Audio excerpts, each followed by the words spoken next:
राज्य में एक मंत्री अपनी दो जुड़वा बेटियों के साथ रहता था। जुड़वा होने के बावजूद दोनों का स्वभाव एक दूसरे से बिल्कुल अलग था। एक का नाम था काव्या और दूसरी का किमिया। कितना खूबसूरत है आज का दिन और उतना ही खूबसूरत ये नजारा। मुझसे ज्यादा खूबसूरत नहीं हो सकता।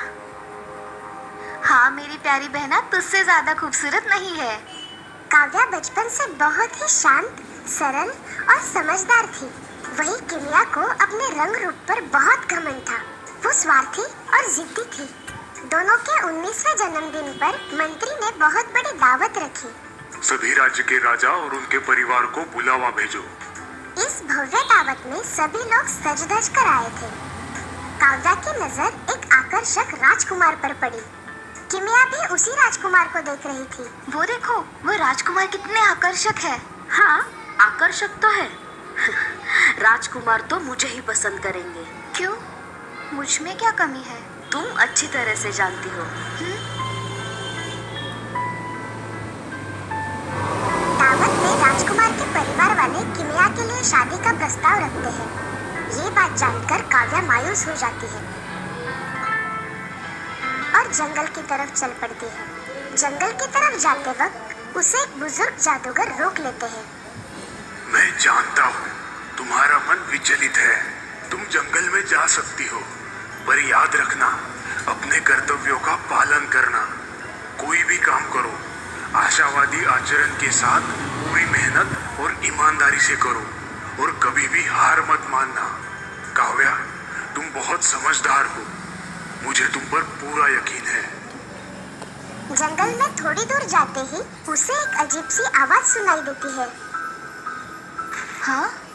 ध्यान से देखने पर उसे हिलती हुई घास दिखाई देती है, जहाँ से आवाज आ रही थी। काव्या घास के पास आकर देखती है। अरे ये क्या? हिरन, तुम इस शिकंजे में कैसे फंस गए? रुको, मैं तुम्हें शिकंजे से बाहर निकालती हूँ। वाह, कितने खूबसूरत हो तुम। बिल्कुल सोने जैसे चमक रहे हो। बहुत बहुत शुक्रिया। हाँ, तुम बोल सकते हो? हाँ, तुम्हारा दयालु आचरण देखकर मैं बहुत प्रसन्न हूँ। अब तुम आगे बढ़ती जाओ। वो आगे जाती है। उस डरावने जंगल में आगे बढ़ते हुए काव्या को अब थोड़ा सा डर लगने लगता है। अरे बाप रे, कितना घना जंगल है। आगे जाकर काव्या को एक हंस जाल में फंसा हुआ दिखाई देता है। अरे ये क्या? तुम इस जाल में कैसे फंस गए? हंस बहुत छटपटा रहा था। शांत रहो, मैं तुम्हें इस जाल से छुड़ाती हूँ। काव्या उस जाल से हंस को बाहर निकालती है। जैसे ही हंस जाल से बाहर आ जाता है, वो अपने खूबसूरत पंख फैलाता है। अब तुम आजाद हो। शुक्रिया, तुमने मुझे जाल से आजाद करवाकर नया जीवन दिया है। हाँ, तुम भी बोल सकते हो। हाँ, तुम बहुत दरिया दिल और निस्वार्थ लड़की हो। अब तुम आगे बढ़ती जाओ। आगे जाकर काव्या को एक बेजान और सूखा हुआ पेड़ दिखाई देता है। अरे, ये पेड़ तो सूख गया है। लगता है इसे पानी की जरूरत है। वो पास की नदी के किनारे जाती है। वहाँ एक घड़ा रखा हुआ था। वो उस घड़े में पानी भरकर सूखे पेड़ पर डालती है। पानी डालते ही पेड़ में जान आ जाती है। हाँ? अरे ये क्या? हाँ? अरे अरे अरे, ये क्या हो रहा है? धन्यवाद, तुमने मुझे पानी दिया। हाँ? तुम भी बोल सकते हो। हाँ। लड़की, तुम बहुत नेक दिल की हो और तुम्हें किसी भी चीज का लालच नहीं है। तुम्हारा दयालु आचरण देखकर मैं बहुत प्रसन्न हूँ और मैं तुम्हें तोहफे के तौर पर कुछ देना चाहता हूँ। जाओ, वहाँ जो नदी है उसमें एक डुबकी लगाओ। ठीक है, जैसी आपकी आज्ञा। काव्या आगे जाकर नदी में डुबकी लगाती है और जैसे ही वो बाहर आती है, उसे कुछ नया सा महसूस होता है। उसका रंग रूप अब बदल गया था। वो बहुत खूबसूरत हो गई थी। ये देखिए, लेकिन ये सब कैसे? ये तुम्हारे कर्मों का फल है। मेरा सौभाग्य है कि मुझे आपके दर्शन हुए। मैं ये नहीं जानती कि ये सब कैसे हुआ, लेकिन मैं बहुत खुश हूँ। हमेशा खुश रहो बेटा। मेरी एक सूखी टहनी तोड़ो। जैसे ही काव्या एक टहनी तोड़ती है, वो टहनी एक अंगूठी में बदल जाती है। तुम्हें जब भी कोई दुख हो या मन चिंता से घिर जाए तो इस अंगूठी को चूम लेना, तुम्हारी सारी चिंताएं दूर हो जाएगी। वापस आते वक्त काव्या को वही जादुई हंस फिर दिखाई देता है। हंस ऊपर से लेकर नीचे तक हीरे की तरह चमक रहा था। वाह, कितने खूबसूरत हो तुम। तुम बहुत सुलझी और समझदार लड़की हो। मेरा ये पंख अपने पास रखो। तुम्हें जब भी मदद की जरूरत पड़े, इस पंख को हाथ में पकड़कर मुझे याद करना। अरे, तुम तो बिल्कुल ठीक हो गए। मैं स्वस्थ हूँ।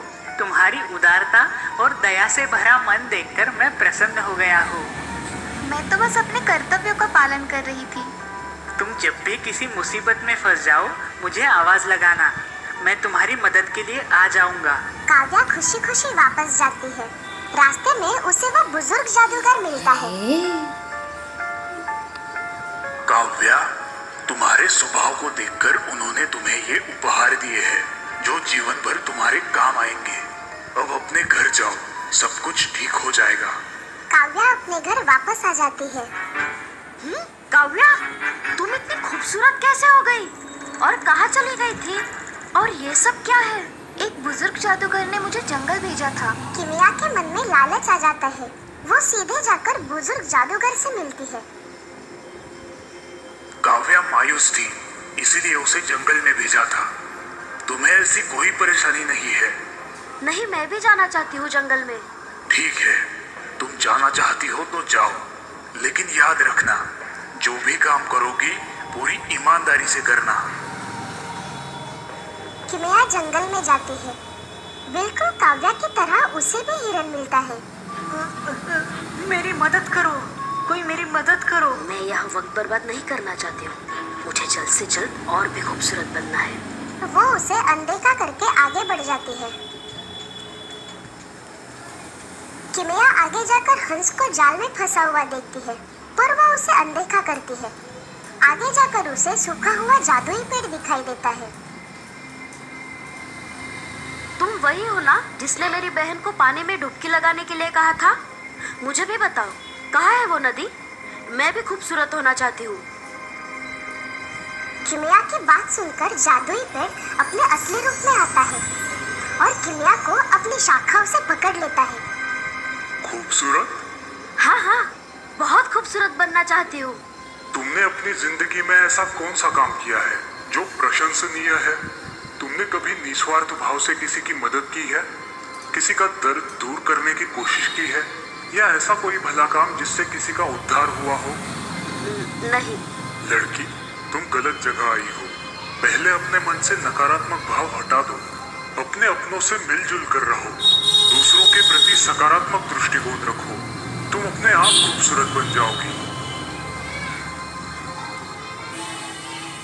किमिया वहां से सीधे अपने घर लौट आती है और अपनी बहन से उसके बुरे बर्ताव के लिए माफी मांगती है।